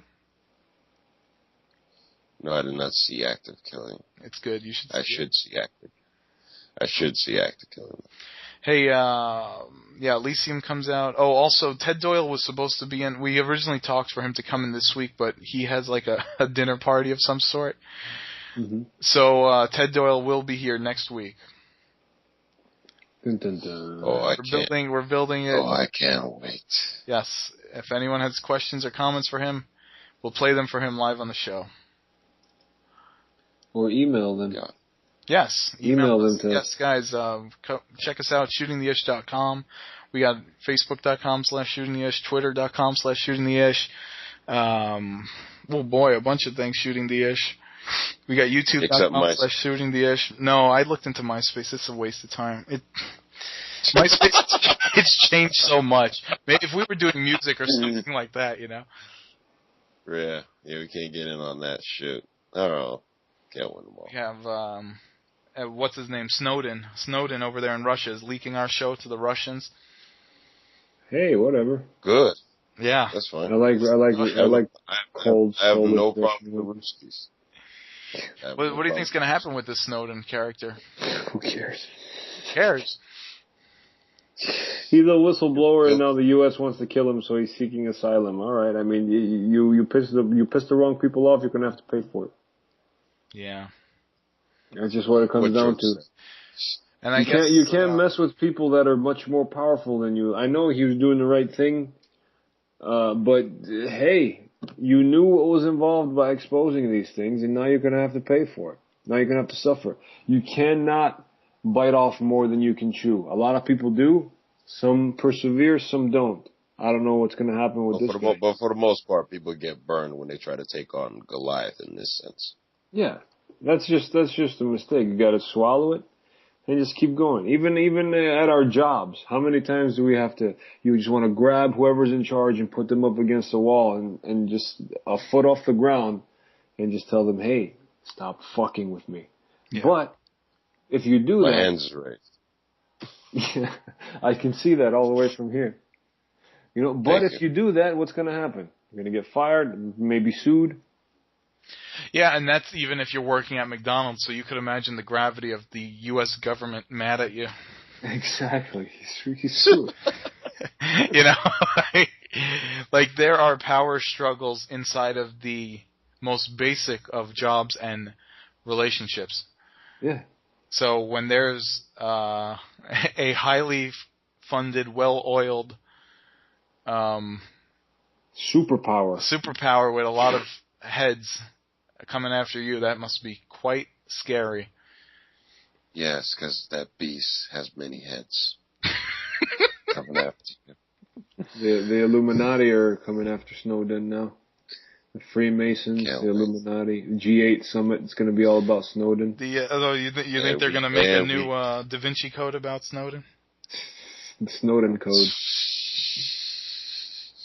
I don't know. It is kind of crazy. I mean, think about it. In this day and age, you could simply click a couple buttons of a computer, which would Snowden, I guess, did. You know, not a couple buttons, but in a way, he's basically taking virtual data and just giving it to someone else, or giving it to someone who could report it. So it really is interesting. We have the information age, but there's a lot of information that's off limits. But we still have the medium of the internet to distribute it, so you could really get in trouble for words. Yeah. Well, plus, I mean, as far as clicking like one button or a couple buttons, if you had a Mac, it's much simpler than a PC, so that's possible. You could have done it quicker. Mm-hmm. You could have got away with it. Yeah, you know, it's just user friendly. Well, I guess that's what this whole thing with the Al-Qaeda thing is. They're saying that the NSA methods helped catch this Al-Qaeda plot. I'm sure they did.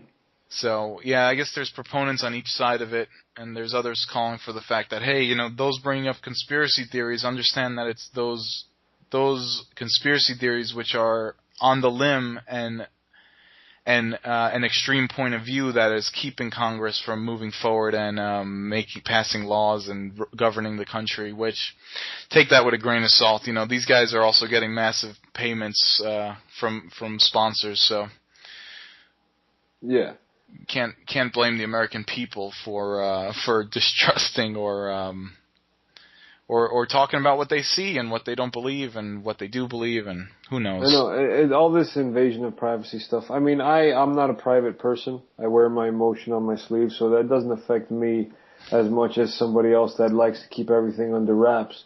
Now, if the government wants to spy on me and see what text messages and stuff I'm sending, be my guest.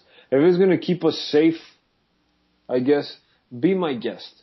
Whatever. Yeah, what if they see your text message and say you have to go to state-sponsored counseling? And under what circumstance would that happen? Be his guest. Be his guest. You have to they say these text messages are too erratic. No, under what circumstance do you think that would have any effect on what they're trying to do? In this situation, nothing. Exactly. They're not going to bother with people that aren't involved in something that's not going to affect them.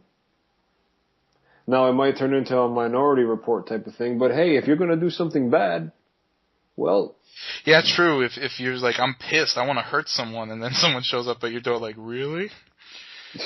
It's the whole Big Brother thing. It's a fine line. Personally, I don't care, because I'm not... The only people I'm hurting is myself in all these situations. Now, if you can go to jail for continually abusing yourself emotionally, then They'll send someone from the CIA over here, and like, hey, I heard a crazy story that the government showed up at someone's house because they were like researching pressure cookers online. I don't know how true that is. A pressure cooker? Yeah, they were like looking into pressure cookers for like home use for cooking or whatever. But I don't know about that.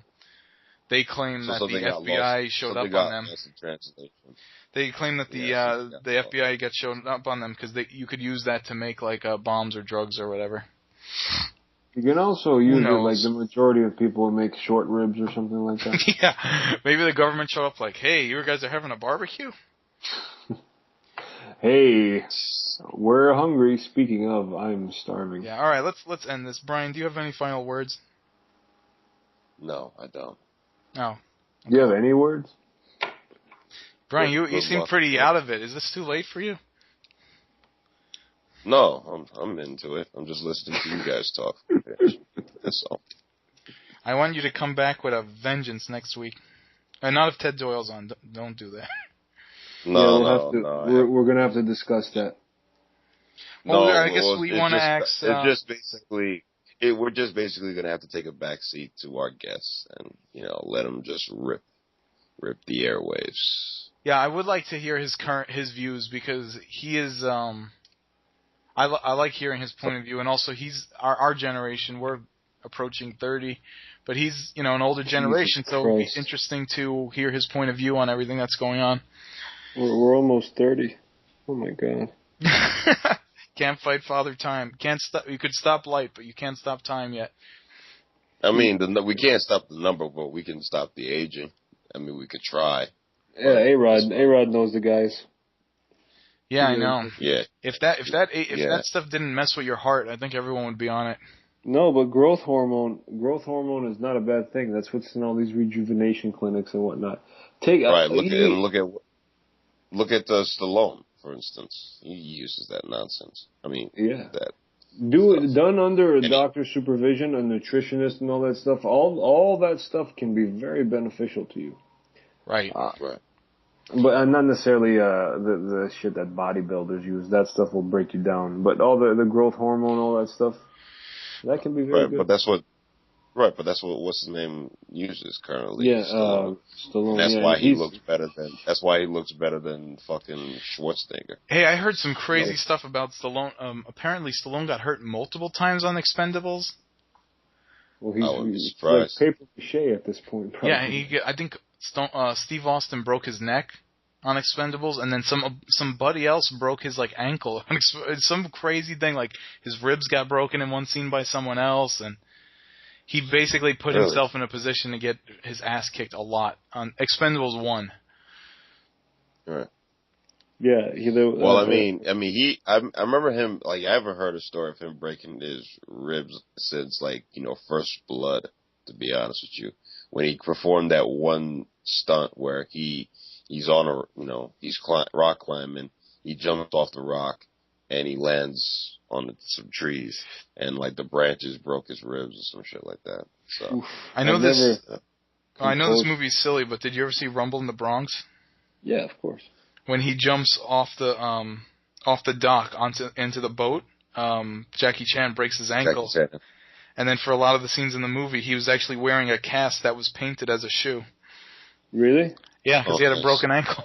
Wow. Well, speaking of broken ribs, Chris, and a friend of ours when we were younger, we were jumping over a mailbox in our neighborhood, and this one vagrant. Pay attention. This is good information. This one vagrant known as Tommy Bum used to hang around, and I'll let the name speak for itself. He saw us, and he knew us from the neighborhood. He would always say what's up and whatnot. So he saw us jumping over the mailbox, and he said he could do it. So the three of us stepped aside and witnessed what could have possibly resulted in a collapsed lung. He started running from about 30 feet away, and once he got to the mailbox, he didn't jump and crashed straight into it. And he crashed straight into the mailbox, fell on the floor, and was gasping for air. Now, Chris and I wanted to walk away, but our other friend, who was, I guess, better than us at that moment, went to his side to see if he was okay. But we walked away, and I thought I saw him around after that, so he didn't die. Well, he wanted to be part of one of the gang, I guess. We were, but I don't think he planned on. I don't think he realized that to have the level of coordination to jump a mailbox, you'd need to not be on heroin. So anyway, let's wrap this up. All right, everybody, we're shooting the ish. This is Chris. I'm George. I'm Brian. And we'll see you next week. Take it easy. See ya.